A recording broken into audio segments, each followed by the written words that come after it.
वळूयात पुढच्या बातमीकडे। म्हाड्यातील अंजनगाव खेडोबा गावातील वाद अखेर मिटलाय। छत्रपती शिवरायांच्या पुतळ्याचं स्थलांतर केलं जाणार आहे। पुतळ्यावरून 2 गटात मोठा वाद झाला होता। ओबीसी नेते लक्ष्मण हाकेंनी इथे ठिय्या आंदोलन केलं होतं। त्यानंतर अखेर आता हे आंदोलन मागे घेण्यात आलंय। हा वाद मिटल्याची माहिती सध्या समोर येते।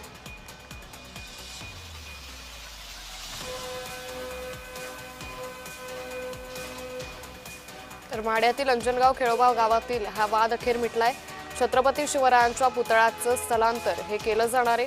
पुतळ्यावरून 2 गटात मोठा वाद निर्माण झाला होता। ओबीसी नेते लक्ष्मण हाकेंनी ठिय्या आंदोलन या सगळ्या पार्श्वभूमीवर केलं होतं। तर धनगर समाजाच्या मंदिराच्या बाजूला छत्रपती शिवरायांचा पुतळा मुद्दामून ठेवण्यात आला अशी या आंदोलनकर्त्यांची म्हणणं होतं आणि त्यानंतर या पुतळ्यावरून मोठा वाद निर्माण झाला। आता अखेर हा वाद मिटल्याची माहिती समोर येते।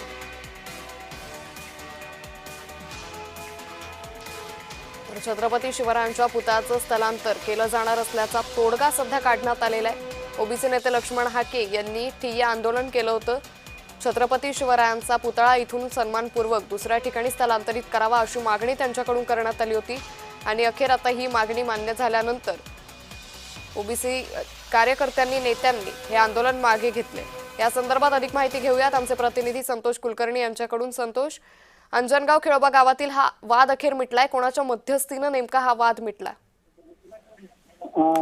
मोहचे माजी आमदार राजन पाटील यांच्या इथं काल म्हणजे शासकीय विश्रामगृहात काल बैठक झाली।